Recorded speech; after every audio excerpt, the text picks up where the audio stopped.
Hi friends, അപ്പോൾ നമുക്കൊരു ഇരുമ്പമ്പുളി അച്ചാർ ഉണ്ടാക്കിയാലോ. അപ്പോൾ നമുക്ക് എങ്ങനെ അച്ചാർ ഉണ്ടാക്കണമെന്ന് നോക്കാം കേട്ടോ. ഇതിനായിട്ട് നമുക്ക് വേണ്ടത് ഇരുമ്പമ്പുളി വേണം, പിന്നെ ഇഞ്ചി, വെളുത്തുള്ളി, പച്ചമുളക്. ഇത് നമ്മുടെ വീട്ടിൽ തന്നെ ഉണ്ടായ പച്ചമുളക് കേട്ടോ. വേപ്പിൻ്റെ ഇല, പിന്നെ വറുത്ത് പൊടിച്ച കായവും ഉലുവയും കൂടിയിട്ടുണ്ട്. പിന്നെ നമ്മുടെ നല്ലെണ്ണയുണ്ട്. അപ്പോൾ ഇതൊക്കെ കൂടിയിട്ടാണ് നമുക്ക് വേണ്ടത്. ആദ്യം ഒരു ചട്ടി ചൂടാവുമ്പോൾ നമുക്ക് നല്ലെണ്ണ ഒഴിക്കുക. അത് ചൂടാകുമ്പോൾ അതിലേക്ക് കടുക് പൊട്ടിക്കുക. കടുക് പൊട്ടിയതിന് ശേഷം നമുക്കതിലേക്ക് ഉലുവിട്ട് പൊട്ടിക്കാം. ഉലുവിട്ട് അതും പൊട്ടണം കേട്ടോ. ഉലുവ നല്ല രീതിയിൽ പൊട്ടില്ലെങ്കിൽ കനയ്ക്കും. അപ്പോൾ അത് പൊട്ടിയതിന് ശേഷം നമുക്ക് അടുത്ത ഇൻഗ്രീഡിയൻസ് ചേർക്കാം.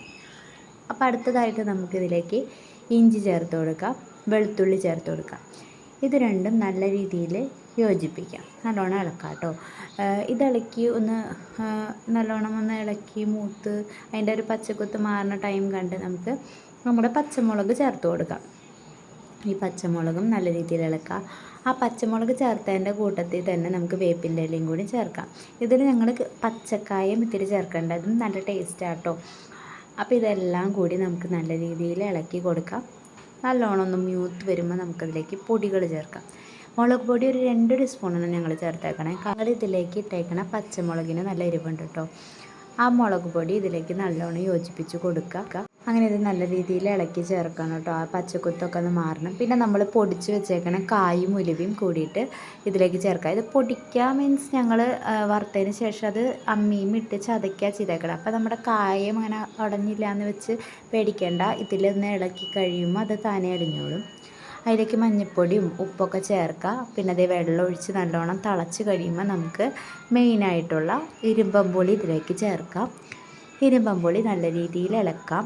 എല്ലാ വശത്തേക്കും ഇരുമ്പമ്പുളിയുടെ എല്ലാ വശത്തേക്കും നമുക്ക് ആ കൂട്ടൊന്ന് പിടിക്കണം. അതിന് വേണ്ടിയിട്ട് നമുക്ക് നല്ല രീതിയിൽ ഇളക്കി കൊടുക്കണം കേട്ടോ.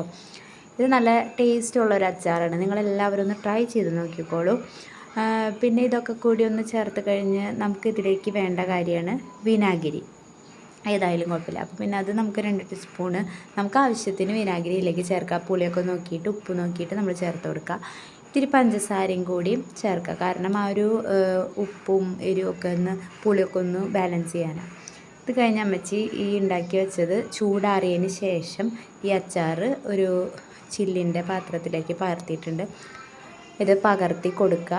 അത് കഴിഞ്ഞ് നമ്മൾ ഇതിൻ്റെ മുകളിൽ ഇങ്ങനെ പാട കെട്ടാണ്ടിരിക്കാൻ വേണ്ടിയിട്ട് ഇത്തിരി നല്ലെണ്ണ ചൂടാക്കിയിട്ട് അത് ആറിയതിന് ശേഷം നമുക്കിതിലേക്ക് ഒഴിച്ചു കൊടുക്കാം. അപ്പോൾ അതേ നമ്മുടെ അച്ചാറൊക്കെ റെഡി ആയിട്ടുണ്ട്. നമുക്കിത് ബന്ധായിട്ട് അടച്ച് വയ്ക്കാം. അപ്പോൾ ആ വീഡിയോസൊക്കെ ആദ്യമായിട്ട് കാണുന്നവരാണെങ്കിൽ സബ്സ്ക്രൈബ് ചെയ്യാനും ലൈക്ക് ചെയ്യാനും കമൻറ്റ് ചെയ്യാനും മറക്കല്ലേ. അടുത്ത വീഡിയോ കാണുമ്പോഴേക്കും ബൈ.